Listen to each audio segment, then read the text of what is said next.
Aksiden kapal berlanggar dekat Port Klang. Lubang besar dia tu besar kereta kancil. Assalamualaikum dan salam sejahtera kepada para penonton. Selamat datang ke SAC Podcast From Sky to Sea, dari aspirasi langit ke lautan reality. Selamat datang ke episod yang khas yang akan membincangkan satu bidang yang sangat penting tetapi mungkin masih kurang didedahkan kepada lepasan SPM, iaitu bidang perkapalan dan maritim. Hari ini kita sangat bertuah sebab kita bersama dua orang tetamu yang cukup berpengalaman dalam bidang perkapalan dan maritim. Okey, panel kita yang pertama iaitu Kapten Dr. Muhammad Irwan, seorang figura yang mempunyai pengalaman lebih daripada 30 tahun dalam industri perkapalan dan maritim. Apa khabar, Kap? Alhamdulillah sihat. Baik. Okay, perjalanan ke sini okey, baik. Okey, alhamdulillah baik. Okay. Dan panel kita yang kedua, Encik Nur Salihin selaku pengurus SAC Maritim ataupun dikenali sebagai SACMA, yang akan berkongsi tentang pendidikan dan peluang kerjaya untuk anak-anak muda lepasan SPM. Apa khabar, Encik? Alhamdulillah. Okay, terima kasih kerana sudi bersama-sama saya pada hari ini. Okey, untuk Cap, sebelum kita masuk ke topik utama, mungkin kita boleh apa orang kata nak tahu lebih mendalam apa pengalaman Cap, ataupun apa yang Cap boleh share untuk pengetahuan para penonton lah. Seperti yang kita tahu, Cap ada pengalaman lebih 30 tahun dalam bidang industri ni.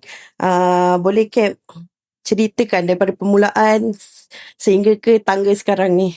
Okey, baik. Assalamualaikum dan selamat pagi. Bismillahirrahmanirrahim. Okey, baik.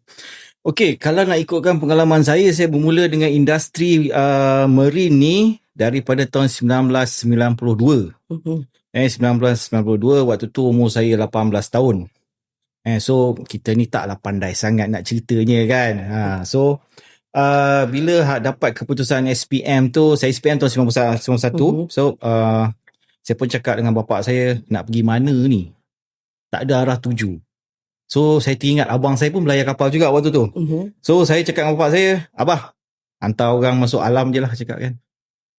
Tu saya pun masuk alam, bapa saya hantar saya masuk alam. Dengan keputusan yang tak berapa baik tu. So alam waktu tu Akademi Laut, dia minta saya punya SRP. So saya pun masuk pakai ke SRP. Training rating klasi selama 3 bulan. Nombor badan saya DR0550. Saya ingat lagi. Lepas tu kita combo pada tahun pada bulan 8. Saya masuk bulan 5, combo pada bulan 8. Lepas tu duduk rumah 2 minggu, terus dipanggil naik kapal. Alhamdulillah, saya waktu tu saya belayar dengan Perbadanan National Shipping Line. Kalau orang biasa panggil Pernas lah. Dulu yang kapal haji tu. Ada kapal-kapal haji kan, yang orang naik kapal Umrah. Ya, pergi umrah. Ferry Malaysia dulu tu. Itu company tu. Okey, lepas tu dah naik satu kontrak 9 bulan. Abang saya balik daripada Mexico tu. So dia pun datang atas kapal, dia jumpa saya, cakap, jom ikut aku pergi Singapura, dia cakap. Saya pun ikut dia pergi Singapura. Terus saya start situlah, saya pusing dunia. Dengan company PCL, Pacific Carrier Limited, sebagai ordinary seaman. 2 tahun cuci toilet atas kapal. Cerita je kalau orang cakap nak senang lah kan. Tapi kita cerita susah dulu. 2 tahun cuci toilet as a GP, general purpose. Lepas tu sambil-sambil tu tiap-tiap malam naik atas bridge belajar steering. So promote jadi AB. So 8 tahun sebagai AB. Lepas tu saya naik bosun selama 3 tahun. Selepas AB saya turun as a bosun, naik bosun selama 3 tahun. Dan lepas tu turun darat, kahwin dan stop layar. So daripada situ saya fikir, bila dah kahwin, saya fikir kita dengan anak-anak apa semua kan. So saya start daripada zero balik dekat darat. Waktu tu saya belum ada lesen master lagi. So saya start balik, saya pergi offshore, saya kerja oil and gas apa semua. Pelan-pelan saya ambil kos satu, dan kita kena rajin bertanya lah. Apa dia kos yang diperlukan untuk masa depan ni? Jangan tak boleh nak ambil kursus ni, training ni sembrono aja orang cakap. So saya ambil satu-satu, saya collect. So daripada mechanical fitter, saya naik jadi safety supervisor. Lepas tu naik jadi safety officer. Lepas tu turun, dah cukup duit.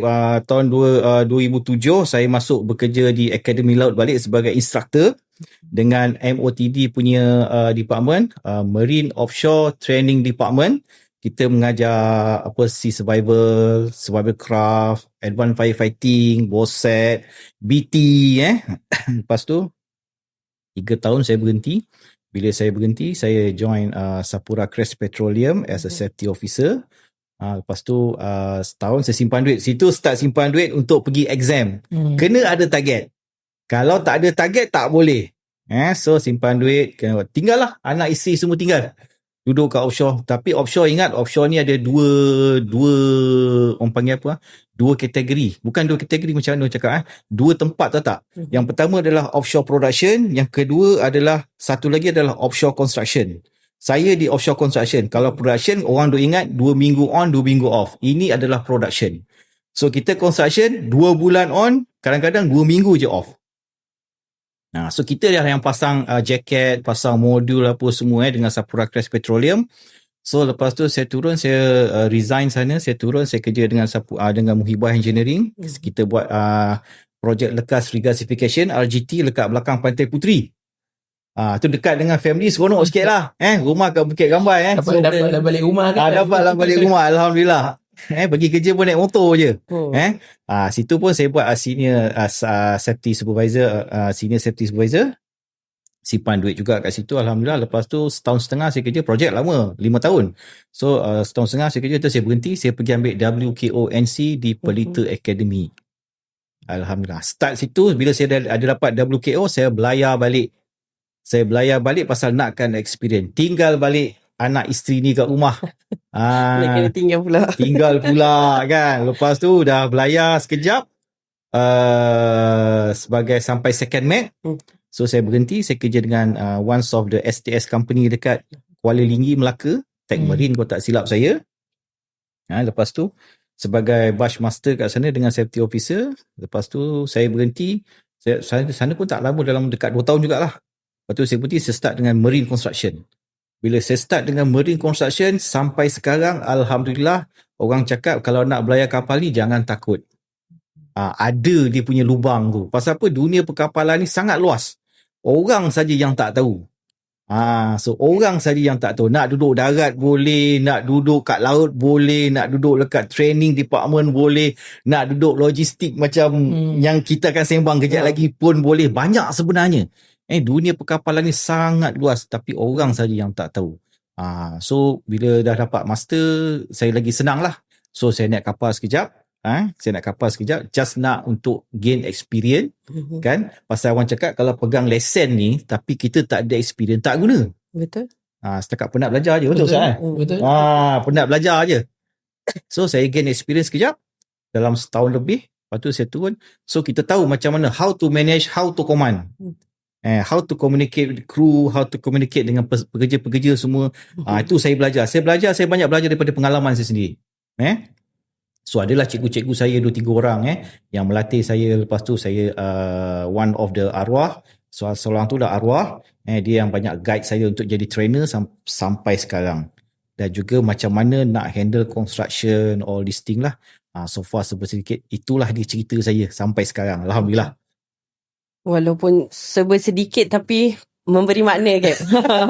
Banyak daripada pengenalan pun kita dah boleh dapat banyak input. Alhamdulillah. Okey, untuk Encik Salihin, boleh tak kongsikan sedikit latar belakang dan peranan SSC Maritime Academy? Okey, bismillahirrahmanirrahim. So nama saya Nur Salihin Muhammad Noor, selaku pengurus di SSC Maritime Academy. Kalau nak cerita latar belakang ni kan pelik pula. Dengan kerja apa yang saya buat sekarang ni dengan latar belakang tu jauh beza sebenarnya. Tapi saya cerita jugalah. Latar belakang saya kalau diikutkan, saya belajar dalam bidang fiqh usul di Jordan. Tapi kerja sekarang selaku pengurus SSC Maritime Academy. Kalau dengar nama pun SSC Maritime Academy. apa kaitan fake usul dengan Maritime Academy kan. Betul. Memang jauh sangat tu. Jauh sangat. Tapi biarlah yang tak ada kaitan tu, kita cerita pasal SSC Maritime Academy. So sedikit saya terangkan mengenai SSC Maritime Academy. SSC Maritime Academy ni merupakan Institut Latihan Maritim ataupun kita kenali sebagai ILM yang berdaftar dengan Jabatan Laut Malaysia, dan kita adalah ILM yang pertama di Tampin. So Tampin tu adalah tempat di mana kita punya HQ lah, di mana kita run SSC Maritime Academy ni di Tampin Negeri Sembilan. So untuk SSC Maritime Academy ni sebenarnya adalah, orang kata adalah entiti yang ketiga bagi SSC sebenarnya. So seperti yang dalam podcast sebelum-sebelum ni kita dah terangkan juga mengenai SSC, iaitu Shipping Aviation College. So SSC Maritime Academy ni kita punya ILM yang mana kita menjalankan khusus STCW, yang mana sekarang ni kita jalankan modular courses.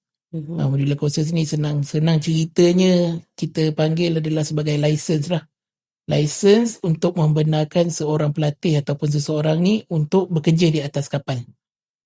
So di SSC Maritime Academy kita memang run course ni untuk pelajar diploma, pelajar SKM dan juga pelajar short courses lah.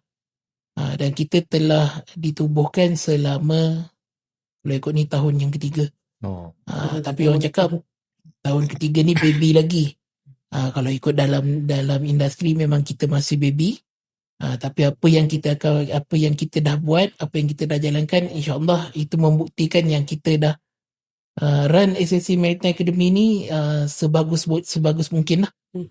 So kejap lagi kita akan cerita lagi lah. Akan saya cerita semua kat sini, sejam saja kat saya ni. Okay. Terima kasih. Berbalik kepada Kapten, saya tertarik dengan satu soalan yang nak tanya.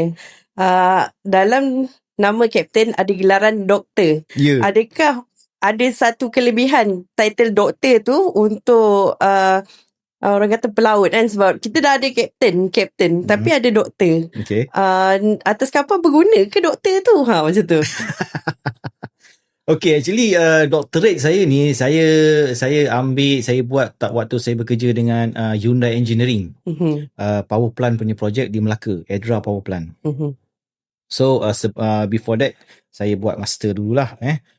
Saya buat master dulu. Bila done saya punya master, so saya sebenarnya saya tak mimpi pun nak pegang title doktor ni. Pasal saya bila buat master, saya register dengan one of the agent AETC, Asia Executive Training Center. So dia orang agent ni lah yang bagi jalan kat saya. Dia cakap bila saya dah convo master itu lagi dengan UMP, Universiti Malaysia Pahang. So dia orang cakap master in Occupational Safety and Health. So dia orang cakap, Cap, kenapa tak nak buat doctorate tak? Kenapa tak nak buat doctorate? So saya macam, doktor is too high for me actually. Saya takut sebenarnya kan. So saya cakap nanti saya discuss dengan wife saya dulu. Because wife saya dia education ni orang, dia cikgu kan. So saya balik saya tanya dengan dia, saya discuss dengan dia. Bu, apa nak buat doktor boleh tak? Lepas tu rumah saya cakap, boleh kalau nak buat tapi jangan separuh jalan. Pasal dia tahu kawan-kawan dia yang buat PhD apa semua kan. Benda ni memang tough. Tambah pula dengan kita buat part time. Bukan full time. Bekerja sambil belajar. Lepas dia tanya, kalau apa-apa boleh, proceed.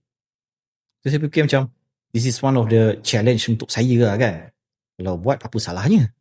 So saya pun besoknya saya pergi kerja, saya call agent, saya cakap, okay lah, proceed, register. So di proses register, saya start kelas. Start qualitative, quantitative, lepas tu research methodology, and dia ada kelas lah. So start Sabtu Ahad pergi kelas,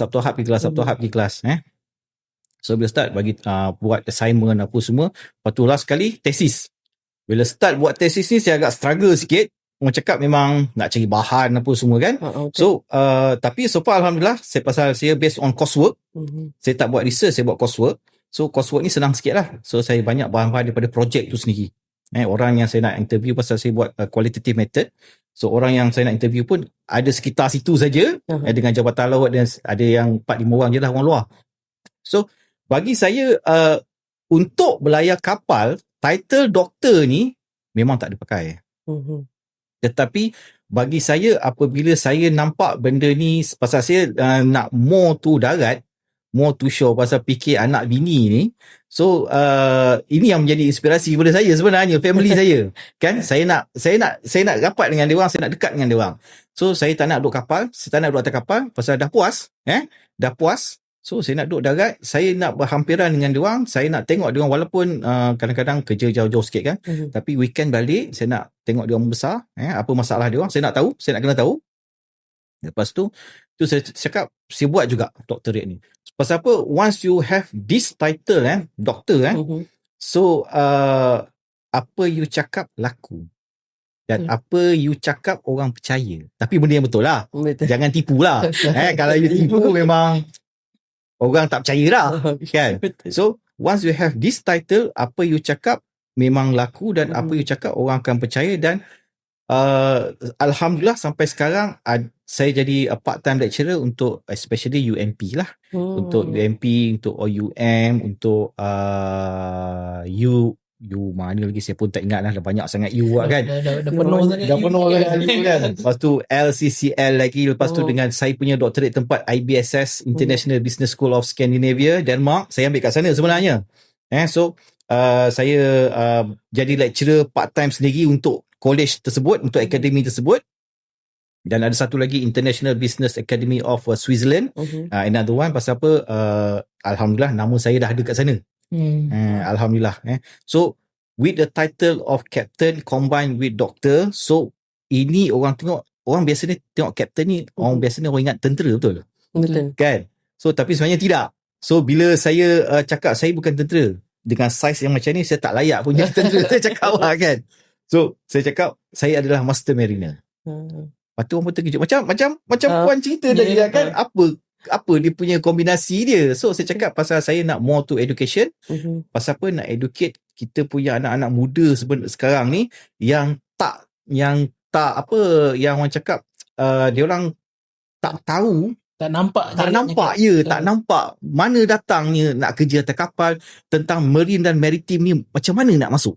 Betul. Pasal tak didedahkan. Betul. Orang biasa dedah lawyer, doktor, lagi apa, engineer, meskom, benda-benda macam ni akan dah. Sebab biasa. sekarang pun kita dah zaman teknologi orang kata. Ya, betul. So benda-benda macam ni orang tak nampak kan. Betul. So itulah cerita dia sebenarnya kenapa saya buat saya punya doctorate. Okay, menarik. So benda tu boleh menarik. Mungkin ada kapten-kapten kat luar sana pun tak pernah terfikir benda tu. Betul. So itu akan jadikan satu ni lah, inspirasi, model. InsyaAllah model lah, InsyaAllah. Okay, seperti yang kita tahu, kalau bidang perkapalan ni mental memang kena kuat. Ya, betul. Apa yang membuatkan kapten terus ada dekat dalam industri maritim dalam perkapalan ni? Dulu waktu saya belayar, waktu arwah dua orang tua saya ada lagi. Arwah bapak saya dulu tentera.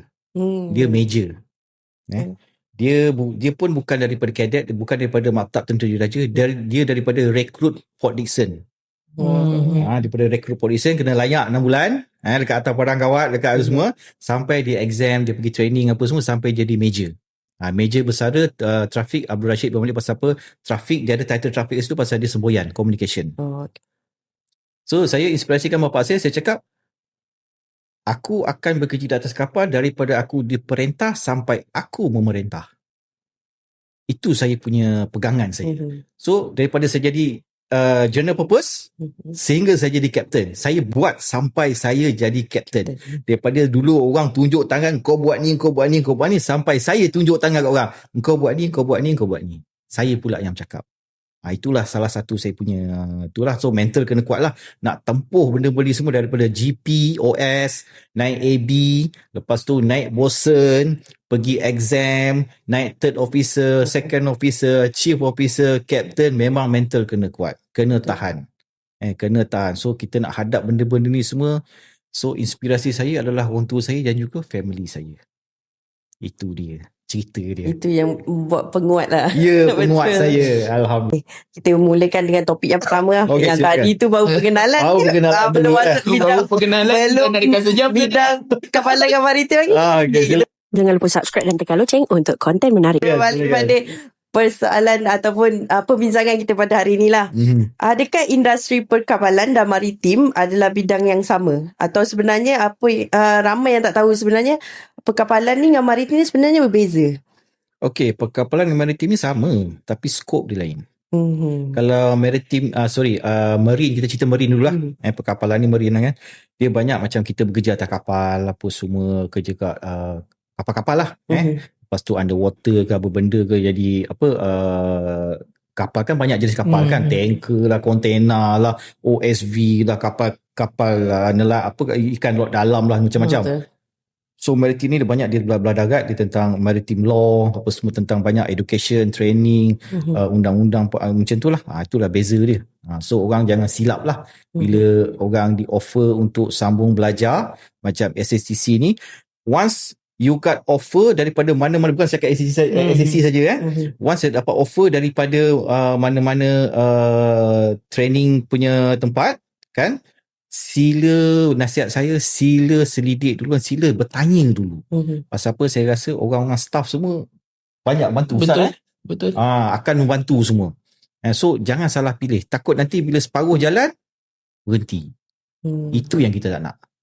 Rugi dari segi masa, rugi daripada segi duit, semua rugi.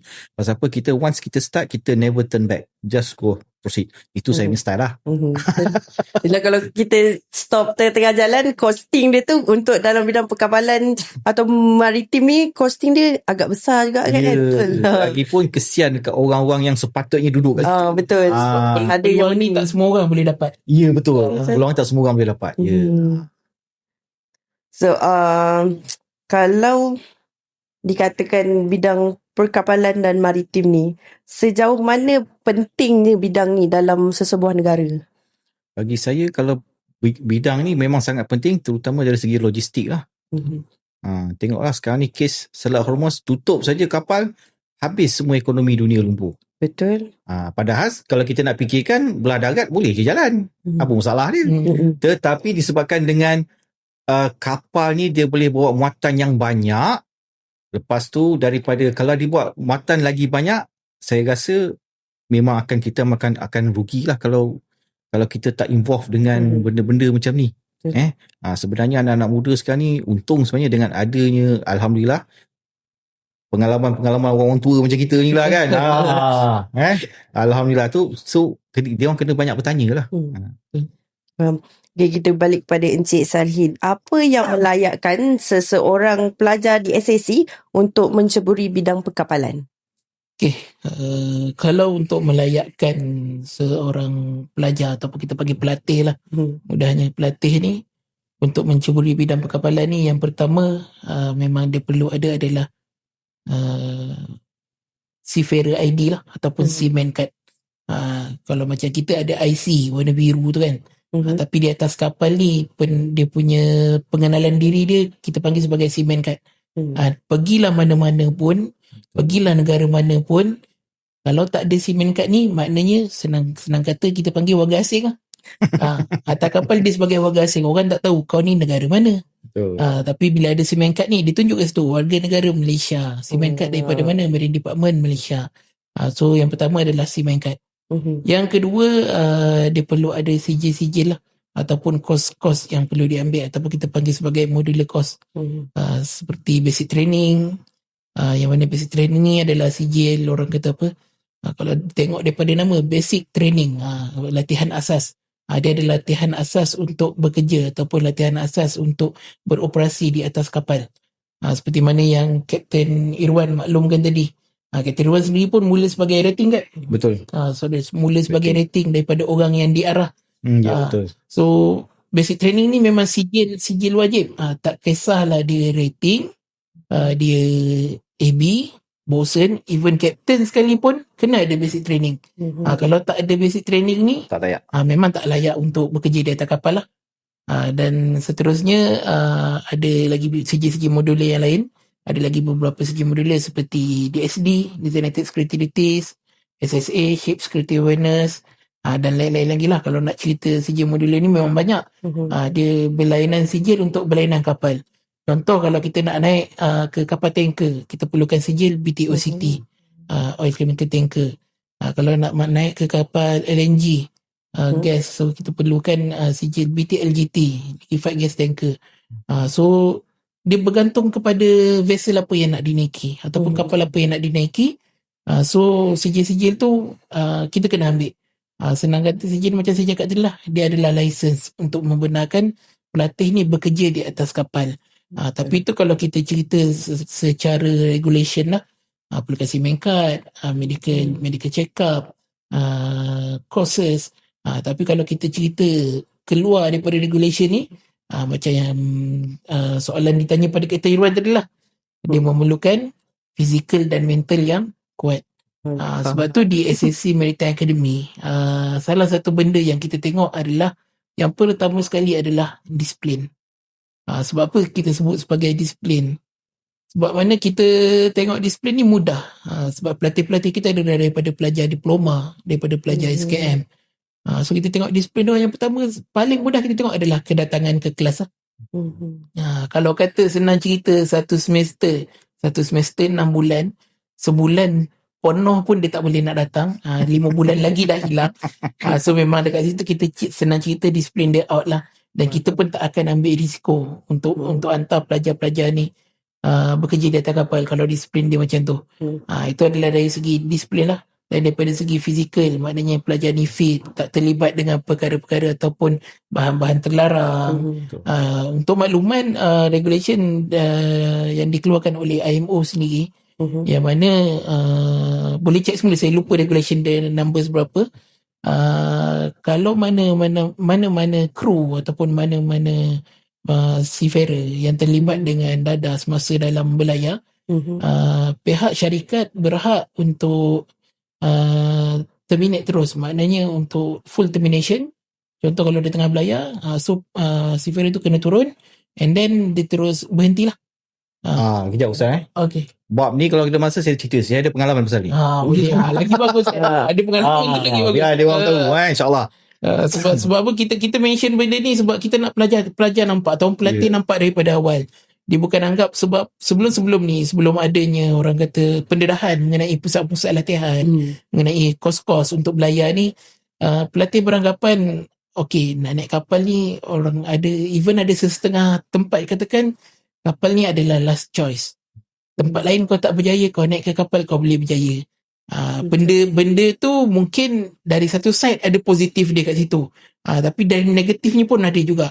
So kita tak nak ambil yang negatifnya. Maknanya last choice ni makna belajar tak boleh, kerja tempat lain pun problem, nak naik kapal lah. Tapi dekat situ yang salah, negatif dia adalah dia pandang salah dekat bahagian perkapalan ni, bahagian disiplin. Betul. Yang ini bahagian fizikal dan mental pekerja. So itu lebih kurang lah mengenai apa yang diperlukan untuk pelatih bekerja di atas kapal. Baik, faham. So macam Kak Irwan kata tadi, ada cerita, so boleh kongsikan sikit. Boleh. Kalau tak silap saya, tahun 1994, waktu tu saya OS. Kita sebenarnya orang kapal ni, kita kru kapal tu kita campur tau. Daripada dia ada banyak nationality. Atas kapal tu waktu tu ada 8 nationality. Filipin, India, Thailand, Malaysia, Indonesia, Myanmar, apa lagi saya tak ingat, Poland. So salah seorang saya punya kawan ni, dia AD, dia senior saya lah. Dia senior. Satu benda saya nak pesan ni, kebanyakan orang akan pandang negatif. Betul Ustaz? Betul. Orang kapal ni orang pandang negatif. Betul. 4 benda itu ni, ini saya rasa saya tak bercerita pun. Takut nanti orang pandang lain. So dia ni orang cakap dia membalut. Kalau orang kapal sebut dia balut lah. Faham sendiri lah. Balut rokok tu ada isi punya. So bila dia dah ambil benda ni, dia dah menghisap benda ni, dia memang hilang kewarasan. Dia akan hilang kewarasan. So waktu tu saya ingat lagi, kita keluar daripada India.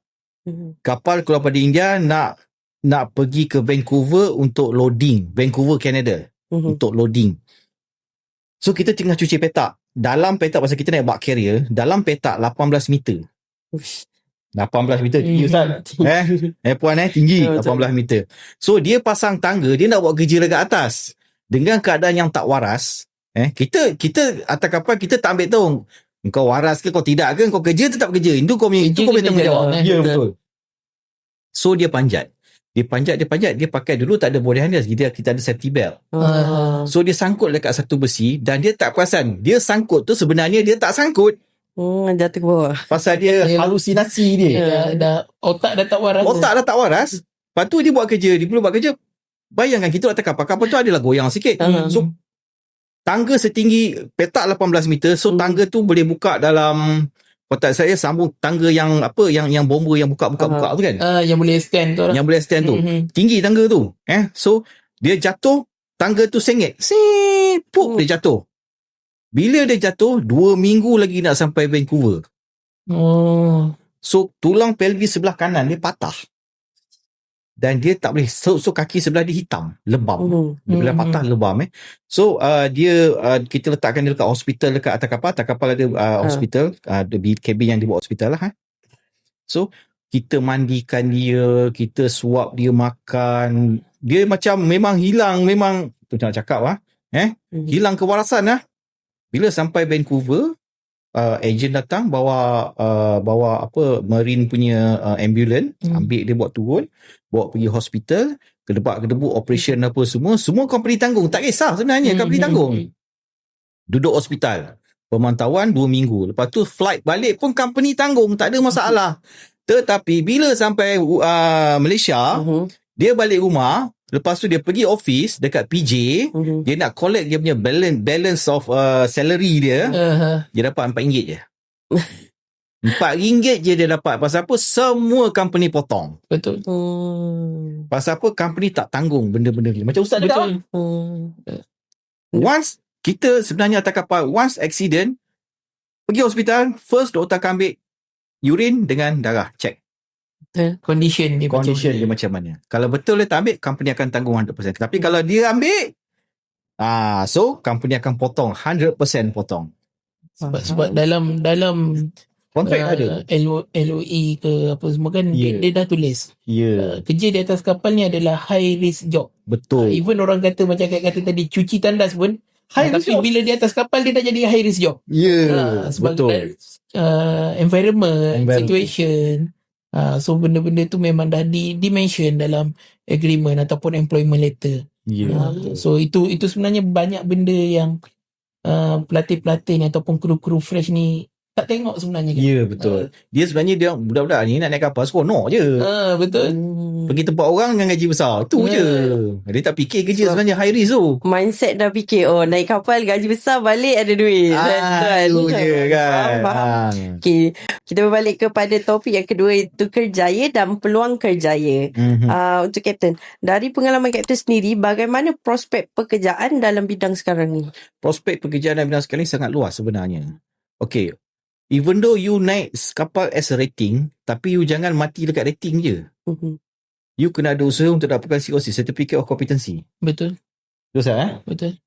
Once you ada COC, you punya kerja lebih terjamin. You boleh jadi marine pilot.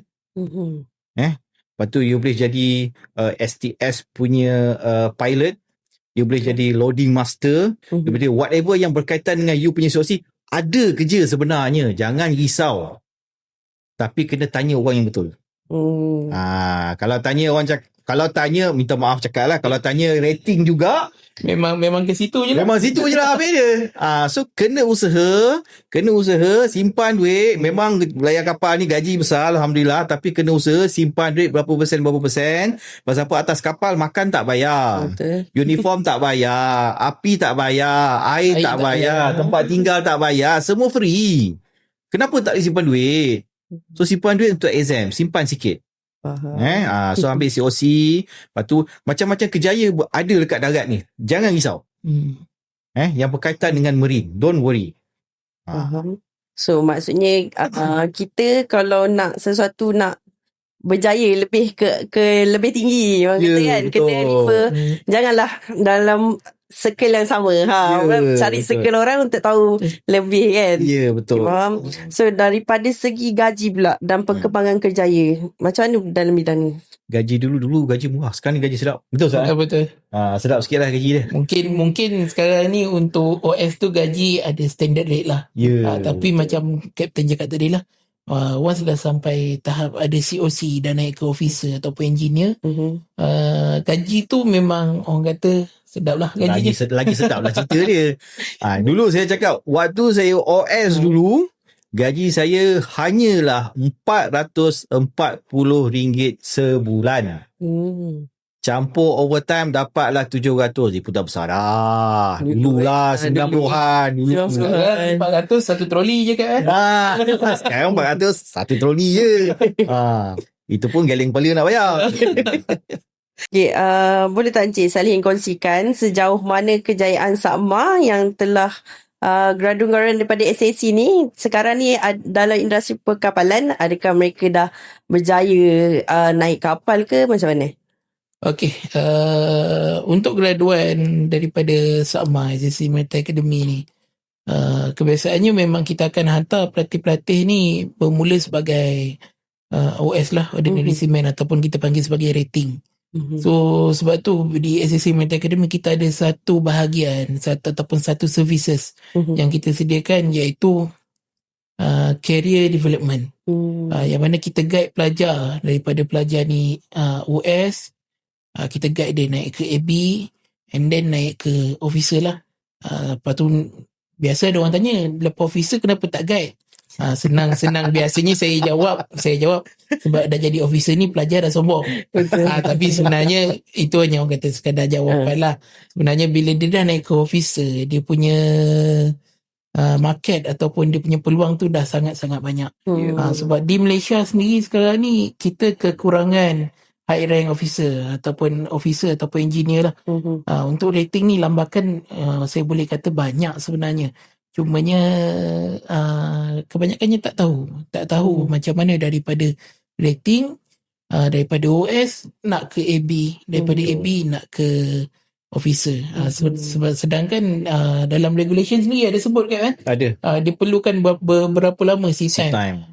Daripada OS nak ke AB perlukan 6 bulan, and adalah sertifikat seperti steering, housekeeping, apa semua tu. So dia boleh jadi AB. Dan daripada AB dia perlukan kalau ikut total daripada OS nak ke officer perlukan 36 bulan. Betul kan? Betul. 36 bulan untuk dia melayakkan diri, time dia untuk melayakkan diri ambil exam lah, ataupun ambil courses untuk officer. So benda tu yang ramai pelatih sekarang ni ataupun ramai kru, ramai rating yang dia tak tahu. Dia anggap okay, tak apalah, aku duduk di OS ni, yang penting aku belajar di atas kapal. Saya tak nafikan, even kita sendiri pernah dapat OS gaji mula dengan USD. Betul. Dan kita boleh sebut gaji dia agak lumayan lah. Tapi situasi tu tak orang kata daripada 100 rating, mungkin 10 orang je yang boleh dapat macam tu. Betul. Di Malaysia ni. So situasi tu tak semua orang dapat rasa. So ada OS yang bermula dengan standard rate, mungkin 2,000, mungkin 1,000 lebih. So kita guide dia macam mana, okay, daripada OS ni berapa bulan awak kena ambil ni, jadi AB. Dah jadi AB, datang balik ke SAC, ke SACMA, kita guide untuk cari company-company lain. Tapi untuk company-company di Malaysia ni, kebanyakannya dia memerlukan kru-kru yang ada experience mengikut vessel sendirilah ataupun mengikut kapal dia sendiri. Contoh kalau tanker, dia nak kru yang OS ataupun rating sebagai tanker, baru dia nak ambil. So benda-benda tu lah yang menyukarkan sedikit sebenarnya. Tapi benda tu pun kita boleh, orang kata kita boleh guide, kita boleh bantu. Okay, tak apa, contoh dia dah ada experience di tugboat 6 bulan, dia dah naik AB. Okay, daripada tugboat 6 bulan, kita carikan kapal tanker tapi sebagai OS juga. So dia dapat experience di tugboat dan juga OS di atas tanker, and then dia naik AB di atas tanker. So benda ni yang sebenarnya ramai tak nampak. Dia orang ingat once dah naik kapal, selepas tu perjalanan tu memang smooth saja. Cakap pejam cilik dah jadi kapten, tak. Tak faham. Itu bukan jalan dia lah. So jalan dia memang orang kata berliku juga sebenarnya, Yeah. tapi dengan guide yang betul, dengan pas yang betul, insya-Allah boleh sampai ke tahap kapten tu. Even di Sama sendiri pun sekarang ni paling tinggi kita punya graduan ataupun kita punya alumni dah sampai dia baru sit untuk third officer lah. Dia baru sit untuk COC. So saya tak tahu, dia belum maklum sama ada dah pass ataupun belum. Tapi itu menunjukkan yang mana kita bantu pelajar-pelajar ni, kita tunjukkan jalan pada dia. Sebab kebanyakannya bila tak tunjuk jalan, dia akan mati di satu takut tu je lah. Macam tu lah untuk di SSC Maritime Academy. Kalau macam pelajar diploma logistik dekat SSC, masa untuk latihan industri tu, adakah diorang boleh masuk ke bidang perkapalan juga? Okey, untuk makluman semualah, di SSC Hikmat Aviation College dengan kerjasama SSC Maritime Academy, kita dah mula buat internship di atas kapal, tapi bukan untuk semua sebenarnya. Kita buat ni, kita pilih lah, maknanya kandidat yang kita pilih, yang kita rasa layak dan juga mampu untuk internship di atas kapal. So orang akan tanya, belajar logistik, kenapa intern di atas kapal? Apa kaitan logistik dan juga kapal? Betul. So benda-benda ni sebenarnya Kak Tirwan dah terang tadi, berkaitan logistik dan juga kapal. Untuk pelajar-pelajar intern di atas kapal ni, sebenarnya apa yang dijalankan ataupun apa yang dilakukan di atas kapal tu adalah part of logistik.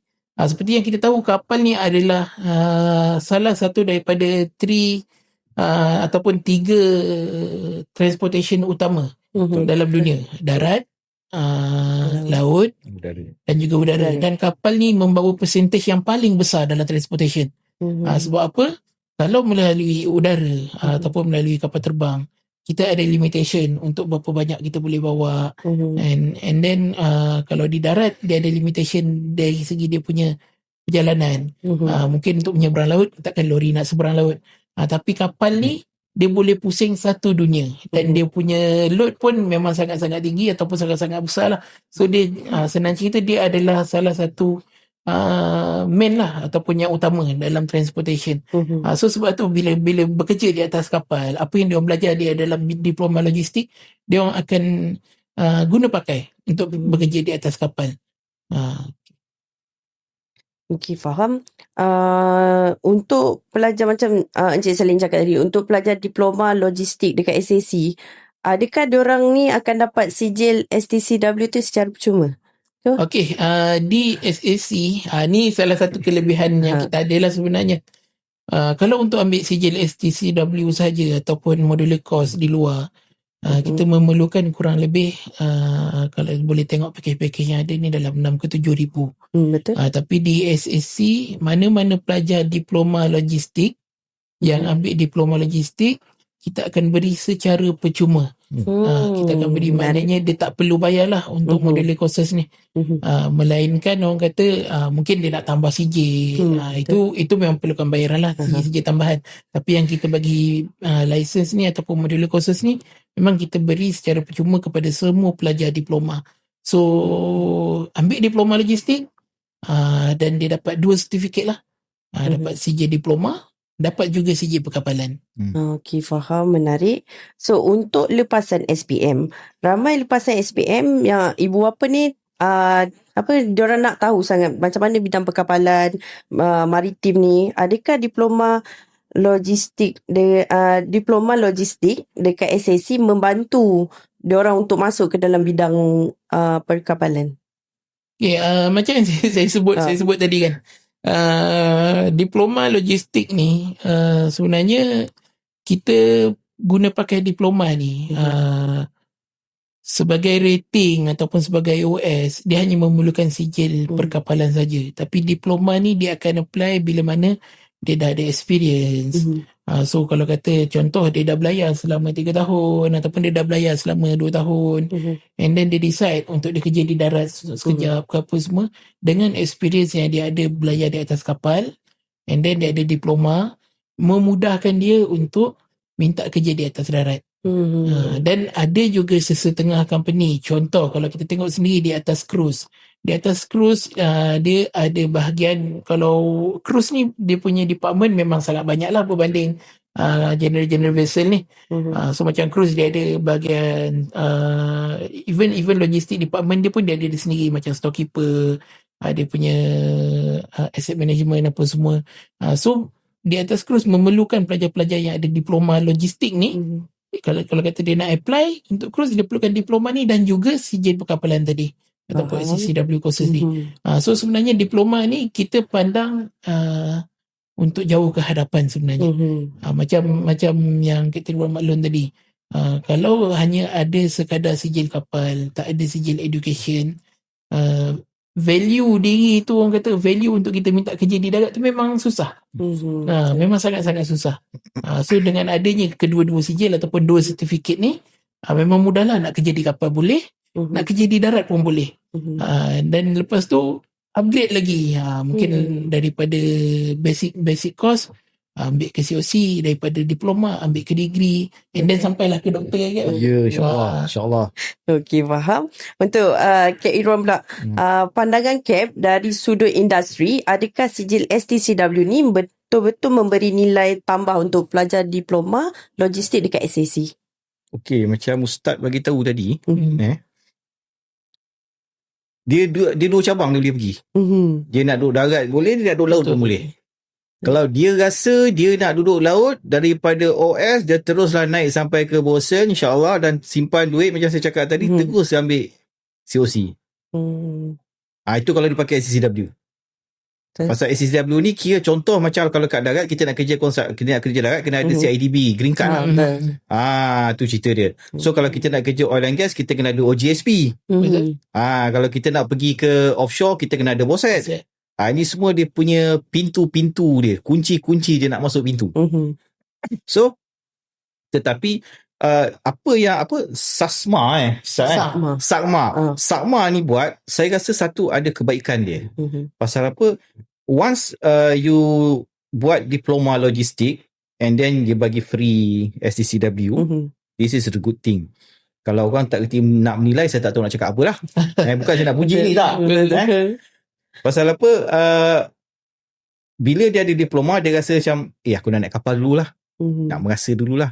Okey, naik kapal dulu. Pasal apa? The date daripada dia convocation, dan mungkin dia akan naik kapal 3 tahun, 4 tahun kalau dia seronok. Okay. Lepas tu kan, dalam masa 3 tahun, 4 tahun ni, jangan cakap dia zero tentang logistik. Sebenarnya kalau dia betul-betul gunakan mental dia, dia gunakan pemikiran dia, dekat atas tu sendiri dia belajar apa itu logistik sebenarnya. Apa itu logistik? Pasal apa? Kalau kita tengok kepada pada oil and gas, oil and gas ni dia ada 3 kategori. Bukan 3 kategori, dia ada 3 sektor sebenarnya. Yang pertama adalah downstream, midstream, dan ketiga adalah upstream.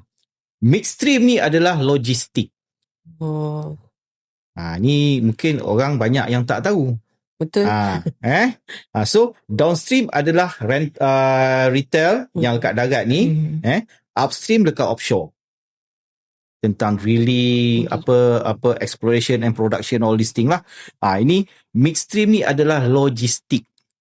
Sekarang ni orang kapal ni berada di midstream sector. Bila midstream sector, kalau dia turun pergi ke darat, dia duduk office, so dia tahu how to handle the logistic. This is the good thing. This is the good thing. Itulah pandangan saya. So jangan cakap, aku ambil diploma, kenapa aku dapat SCCW ni free? Nak buat apa? Nak pakai macam mana? Tak apa. Bertanya. Bertanya, jangan tanya. Kunci dia adalah bertanya. Kau tak tanya, kau tak dapat. Itu cerita dia. So kadang-kadang, aku nak belayar kapal, kenapa aku kena ambil diploma ni? Bertanya. Kau tak tanya, kau tak tahu apa guna diploma ni. Dan diploma ni, kalau kau tak ada diploma, kau tak boleh pergi ke tempat lebih tinggi lagi, degree, bachelor, master, doctorate or whatever. Ini pun diploma ni adalah kunci untuk education kau. So kena tanya. Jangan seronok masuk. Orang masuk belajar, kau pun nak masuk belajar. Orang bayar yuran, kau bayar yuran. Apa pun kau tak tahu. Itu cerita dia. Bukan nak marah, tak marah pun. Tapi itulah saya pun nak tambah sikit kan. Silakan. Sebenarnya kalau kita tengok dalam ship hierarchy, kalau kita tengok sebenarnya ada kalau search lah, cuba search ship hierarchy kan, dia akan ada officer, engine, galley kan. Betul. Tapi sebenarnya pecahan di bawah tu banyak lagi. Contoh untuk kontainer kita ada cargo officer, ataupun untuk kapal, saya lupa apa nama kan, kapal yang untuk buat Allahu Akbar, Buat survey. buat survey. Seismic. Seismic ship. Seismic So ship. dia punya equipment tu ada officer dia sendiri Ya, yang betul. memerlukan bidang-bidang sendiri. Ada engineer. Betul lah. So di atas kapal ni yang sedih sikit lah kita nak cakap, sebenarnya dekat Malaysia ni kita hanya nampak bidang-bidang yang general. Kita tak nampak pecahan-pecahan yang lain-lain tu. So bila student-student ni ataupun pelatih-pelatih ni ada diploma logistik, dia boleh cuba bidang-bidang yang lain tadi lah, macam cargo officer ke apa. Dia boleh cuba untuk masuk ke Kejap bidang-bidang. Ustaz. Cerita pasal seismic survey. Orang kapal dah tentulah orang kapal, ship's crew yang buat survey ni bukan orang kapal. Dia orang ni adalah budak-budak civil daripada universiti. Faham? Dia bukan orang kapal, tetapi dia nak naik kapal, dia kena ambil STCW. Dia budak-budak survey daripada UTM ada, daripada Politeknik ada, daripada mana-mana universiti lah. Civil engineering. Dia orang ni civil engineering yang buat survey, macam survey dekat yang teropong-teropong kita tengok kat tepi jalan tu kan. Sama juga, tapi dia orang buat survey, seismic survey ni lekat laut. Pakai echo sounder, pakai echo. Sistem lain, benda yang sama. Tapi perlu ambil STCW Tapi juga. kena ambil STCW. Bila dah kerjanya di atas kapal kan, memang wajib lah. Memang wajib cerita dia. So, macam student diploma logistik. Jangan bertanya, kenapa aku kena ambil SCCW? Kenapa aku dapat free? Bertanya, apa yang kau boleh buat sebenarnya? Banyak benda. Even mana kadang-kadang ada yang kerja sebagai freight forwarder apa semua pun, dia perlu naik Dia kapal. perlu. Secara langsungnya memang perlukan ke sijil SCCW tu. Ya. So jangan cakap rugi, jangan cakap buang masa, jangan cakap takut kau nak terjun daripada platform atas. Tak payah. Itu semua pengalaman, experience tu. Kalau tak terjun tak lulus kan? Tak terjun tak dulu. Kalau dengan saya jadi trainer, tak terjun tak dulu cerita dia. Okey, baik. So maksudnya lepasan SPM sangat-sangat berpeluang. Kalau dapat masuk diploma logistik, dapat STCW, so peluang kerjaya diorang, peluang sangat untuk luas ke hadapan. Janganlah kau tolak. Betul. Jangan kau tolak. Yang penting tanya, cari. Tanya, cari. Kita bagi jalan, insyaAllah. Okey, Gap. Untuk dalam bidang ni, cabaran dengan bidang realiti bidang perkapalan. Boleh tak share sikit pengalaman?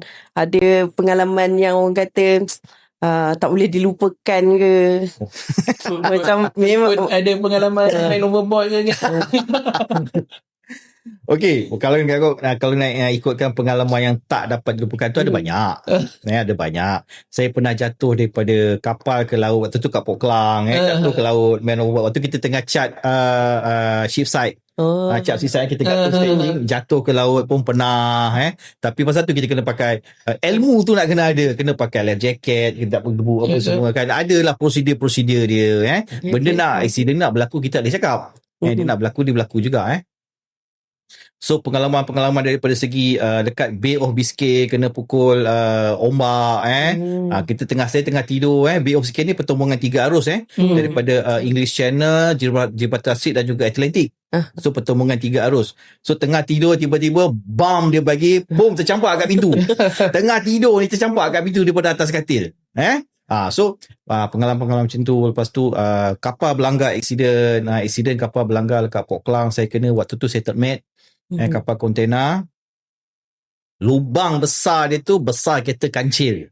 Nasib baik lubang tu terjadi di atas permukaan air. Ada gambar dia. Nanti saya boleh share, nanti boleh masuk lah sekali kan ke YouTube ke mana boleh share, tak ada masalah. Besar kereta kancil tapi berlaku lubang tu dekat atas permukaan air. So kapal tak tenggelam. So kita repair dulu sebelum kita belayar, kita repair dulu gedebuk apa semua, alhamdulillah settle, kita start operation balik lah. Lepas tu arwah mak saya dulu waktu tu, saya ingat lagi, saya AB kapal masuk Jepun, arwah mak saya masuk IJN. So kita tak boleh balik pasal kita tahu kalau IJN ni memang jantung je lah cerita dia kan. So tak boleh nak balik. So kat situlah kita cakap berdegai mata jantan ni cakap kan. Mak ceritanya kan, kita duduk kat Jepun nak balik, bukannya kita boleh beli tiket bas macam tu je kan. So lagipun arwah bapak saya pun cakap, hang tak payah balik, hang duduk je atas kapal, abah ada boleh handle. Dia cakap kan, okay fine. So kita telefon kan. So macam sekarang ni pun sekarang ni saya bekerja sebagai marine, dalam sektor marine construction, pembuatan tapi dalam marine, dalam industri marine. Saya sebagai konsultan bekerja dengan one of the Australian company as a consultant. Okay, itu hari pun malam-malam wife saya masuk IJN. Wife saya ni masuk IJN. So malam-malam juga saya start kereta pada Johor balik ke Melaka. This is all the experience yang saya tak boleh nak lupakan lah. Dan saya sangat takut sekali sebenarnya kalau benda-benda macam ni berlaku tak. Anak saya accident, waktu tu saya dekat KL, saya kena balik. So, pasal kita bila bekerja dengan industri macam ni, kita kena berjauh daripada keluarga, especially kalau wife kita tu bekerja. Kalau wife kita tak bekerja, kita boleh bawa, tak apa, tak ada masalah. So bila wife bekerja, kita kena tinggal dengan anak-anak semua. So kita of course lah, kita PJJ kan. So itulah cerita-cerita pengalaman-pengalaman saya yang bagi saya agak menakutkan lah. Tapi orang cakap cerita kapal patah dua nak tenggelam ke apa tu tak ada lagi lah. Alhamdulillah. Tapi yang dah besar kereta kancil tu pun menakutkan saya. Ya, itu nanti saya boleh share gambar, tak ada masalah. Tapi itulah pengorbanan kan. Itulah pengorbanan cerita dia. Saya nak share jugalah pengalaman sepanjang saya hantar pelatih-pelatih ni. Paling peluang yang paling banyak sebenarnya untuk kru ataupun pelatih naik ke kapal adalah ketika hari raya. So tu perbezaan mungkin kat kita dulu masuk AJN apa semua, orang kata berderai mata jantan. Tapi kita tak boleh nak balik. Tapi sekarang ni yang kita tengok kebanyakannya yang kru mungkin kena ubah pemikiran. Bila mana orang kata, bila kita bagi peluang, okay dah nak raya, naik kapal, offer yang bagus, tapi dia tak nak. Tak apalah, saya nak raya dululah. Tapi memang Ustaz, waktu yang kita senang nak naik kapal adalah waktu raya. Betul. Pasal orang banyak nak turun. Tapi kita kena korban lah cerita. So kita nak cerita pasal pengorbanan tu lah. Kalau tak.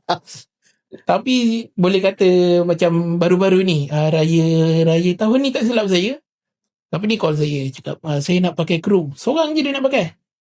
Boleh tak carikan? 10 orang saya call. Orang ke-11 yang nak pergi. Allahu Akbar, ruginya. Nak raya dulu. Punca nak raya dulu. Kita pun kadang kita geram jugalah. Kita sound lah cakap, tak apa, tahun ni je tak raya, tahun depan raya lah. Tahun depan raya lah. Boleh, saya nak raya dengan mak ayah. Tak apalah, buat raya lah terus. Faham. Memang tak adalah cerita. Dia punya main dia pengorbanan. Nak tinggalkan keluarga, nak tinggalkan orang kat darat dan kita kat laut. Apa-apa emergency nak pergi tu, bukannya emergency sekarang boleh turun. Kalau tengah-tengah nak turun mana kan. Betul. Okay, untuk Encik Salihin, apa nasihat yang kita boleh berikan dekat lepasan-lepasan SPM yang keliru nak pilih bidang apa selepas tamat persekolahan? Okay, untuk lepasan-lepasan SPM, sebenarnya kalau nak diikutkan bidang ataupun education line ni, terlalu banyak. Contoh diploma pendidikan awal kanak-kanak, diploma meskom tadi, macam saya sebut meskom. Tapi untuk memilih satu bidang ni, sebenarnya sekarang ni kita lebih tengok pada peluang kerjaya. Sebab apa kita tak nak bila mana kita belajar ni bukan satu tempoh yang singkat. And even kita dah bekerja pun, kita masih belajar lagi sebenarnya. Betul. So orang kata kehidupan ni adalah satu pelajaran. So nak ambil diploma ni, pilih bidang yang menjanjikan peluang kerjaya yang bagus. Market orang kata ada dia punya market lah. Kalau contoh kita ambil bidang-bidang yang mungkin lambakan dah terlalu ramai dalam bidang tu, so kita nak minta kerja pun susah, and then kita nak further studies pun susah. So better cari satu bidang yang mana kita survey. Sebab tu macam kata orang cakap tadi, survey. Survey apa yang awak nak belajar, apa yang awak nak ambil, dan apa dia punya peluang kerja. So survey satu bidang tu, peluang kerja dia bagus ataupun tidak, masih banyak ataupun masih mudah tak nak dapat kerja. Macam contoh di SSC, diploma logistik ni, untuk makluman, diploma logistik ni kalau ikutkan logistik ni dah lama ada. Tapi untuk dalam education, diploma logistik ni kita boleh kata antara yang fresh jugalah. Sebab yang ada dalam industri logistik sekarang ni kebanyakan old timer ataupun kita panggil sebagai dinosaur lah, yang ada dalam industri sekarang ni. Diorang ni kebanyakannya daripada bidang-bidang yang lain. Maybe daripada bidang engineering, maybe daripada bidang HR, jump ke logistik apa semua. So bila kata mungkin dalam 10 tahun atau 5 tahun akan datang, yang dalam bidang-bidang ni dah tak ada. So dia memerlukan orang kata apa, muka-muka fresh lah, ataupun tenaga-tenaga yang fresh. Yang ada memang fresh logistician yang ambil bidang diploma logistik untuk masuk ke dalam industri. So sebab tu kita kena tengok bidang ni adalah bidang yang masih sesuai ataupun tidak untuk belajar. Sebab dari education line macam saya cakap tadi, banyak bidang. So bidang ni tak akan mati. Ambillah bidang apa saja, memang dekat mana IPTA, IPTS pun bidang tu sentiasa ada. Tapi dari segi industrial, daripada peluang pekerjaan, adakah untuk bidang tu masih ada peluang ataupun tidak? So dekat situ yang lepasan SPM ni kena tengok. Dan selepas tu semak, orang kata cek juga bidang tu bersesuaian dengan diri tu ataupun tidak. Janganlah awak kata jenis tak boleh nak berenggang dengan mak ke apa, tiba-tiba nak kerja di offshore. Kerja ni so jenuh kita. Sebab saya ada pengalaman, pelatih baru 1 hari naik ke kapal, hari kedua dia kontak, Ustaz saya nak balik lah. Cakap kita layan lagi lah, tanya kenapa apa semua kan. Saya rasa saya tak boleh tidur dekat kabin kapal. Sudah ni tak tahulah, mungkin jenis tidur dekat rumah pakai aircon apa semua kan. So dia tak boleh nak adapt dengan situasi kapal. So benda tu kena semak daripada awal, ataupun kena check daripada awal, adakah betul apa yang kita nak ambil ni. Contoh masuk ke SSC, ambil diploma logistik dan juga SCCW, nak kerja di kapal. So semak daripada awal, adakah memang betul-betul berminat untuk bekerja di kapal, ataupun hanya berminat diploma logistik sahaja. So semak daripada awal supaya memudahkan untuk awak buat keputusan ke hadapan nanti. So maknanya jangan buat sesuatu keputusan tu ikut orang. Orang tu masuk ni aku nak ikut dah kan. Itu antara perkara yang paling ramai anak-anak muda ataupun lepas SPM sekarang buat. Dia tengok macam contoh sekarang ni zaman-zaman AI. Dia cuba ikut kawan dia AI. Tapi sebenarnya bila dia pakai phone tu pun dia tak tahu nak guna full utilize phone. Saya nak cakap Ustaz, anak muda sekarang ni dia suka bergerak secara berkumpulan. Dia tak berani nak bergerak seorang-seorang. Betul. Pasal benda ni berlaku kat diri saya Ustaz. Ada masa tak? Ada. Boleh sikit. Boleh. Tahun, kalau tak silap saya, tahun 2004, 2005. Saya waktu tu internet masih pakai dial up. Yang apa, ambil wire telefon, cucuk belakang laptop CPU. Betul. Kan? Betul, tak ada wifi ni lagi. Saya apply kerja waktu saya belayar lagi. Saya apply 2004 tak silap saya apply bekerja melalui WSD Online, World Shipping Directory Online. Cuba try buka, saya tak tahu ada lagi ke tidak sampai sekarang ni. Dapat company Australia. Dia panggil saya interview. Dulu mana ada interview online ni. Saya fly pergi Australia, Perth. Seorang. Ajak member. Tiga-tiga dapat sebenarnya. Pasal kita orang nak cakap otai lah kan. Tiga-tiga dapat sebenarnya. Tapi 2 tak nak pergi. Dengan alasan, boleh dapat ke? Tak percaya pada diri sendiri. Saya fly seorang-seorang pergi Perth. 3 hari je orang cakap macam makan angin. Hari ni fly, besok interview, lusa balik. Lusa balik. So bila balik, saya sampai Malaysia, diorang tanya, dapat? Tunggu lah, saya cakap 2 minggu. Bila tunggu 2 minggu, diorang call, hello, may I speak to Mr. Rashid please? Biasa diorang pakai surname kan. So arwah bapak saya nama Abdul Rashid. So may I speak to Mr. Rashid please? Yes, speaking, saya cakap.